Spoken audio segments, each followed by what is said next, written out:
And when my kids were little, we got this book, and every year at Christmas Eve, our kids would sit on the floor, like we're doing now, maybe on the divan, and Grandpa and I would sit on the floor, and we'd read a Christmas story.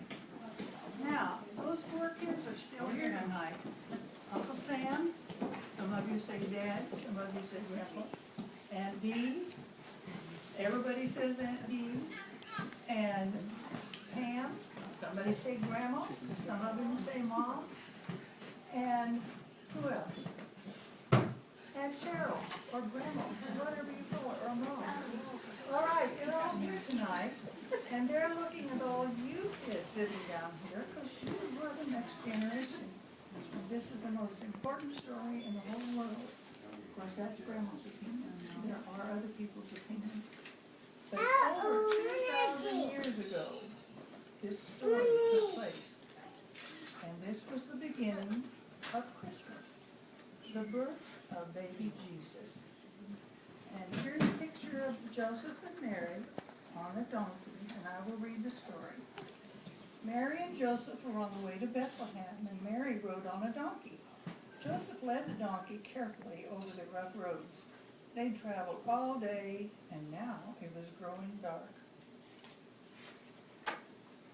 There's Mary on the donkey, and I wonder what this is. Let's find out. At last they came to an inn, a little hotel.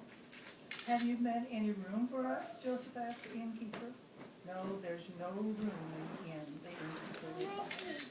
Now the innkeeper looked at Mary and he saw how tired she was, and then he said, if you like, you may sleep in the stable. There's some clean hay, and that will make a soft bed for you.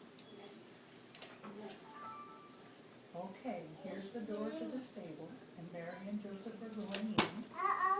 Thank you, sir, said Joseph. Joseph helped Mary off the donkey. He led her into the stable, and they were both glad to have a place to rest. Oh my, what's happened? There in the stable, in the quiet nighttime, God sent his son to be Mary's baby. There was no bed for the little Jesus in the stable. I will make a bed for the baby in the manger, Mary said to Joseph. And Mary wrapped her baby in some soft white cloth and carefully laid him in the manger on some sweet hay. Now, I'm going to stop right here in the middle of this story, and I'm going to ask all of those under 50 years old in the room tonight who can remember sitting on the floor or on the divan hearing this story or maybe reading this story. How many under 50 years old here tonight remember that? Stand up if you can remember doing that. If you were at Grandpa and Grandma's house when you were little, now then, sit down on the floor with this next generation of Martins and listen to the rest of the story. All right, everybody under 50 who remembers reading this story. Remembers. You see what happens? From one generation to the next, it's our responsibility to teach our youngsters about this story. Now, out in the fields near Bethlehem, some shepherds were watching their flocks. The sheep were resting quietly while the shepherds were gathered around the fire talking together. Look at the sheep. And there's the fire. Then an angel appeared. The angel said, do not be afraid, for I bring you tidings of great joy.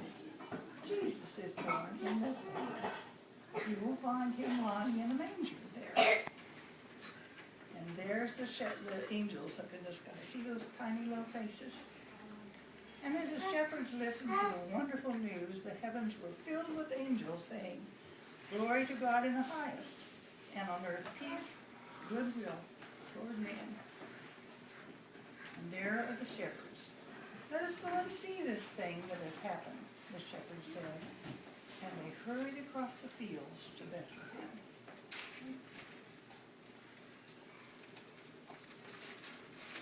there's no more pages. And that's the story of the very first Christmas. Read it? There's actually 4 keys. I think there were 14. The Psalm only says 3, doesn't it? And this same story you can read in your Bible along with lots of other stories. Merry Christmas to each of you. Merry Christmas, Grandma Jean. All right.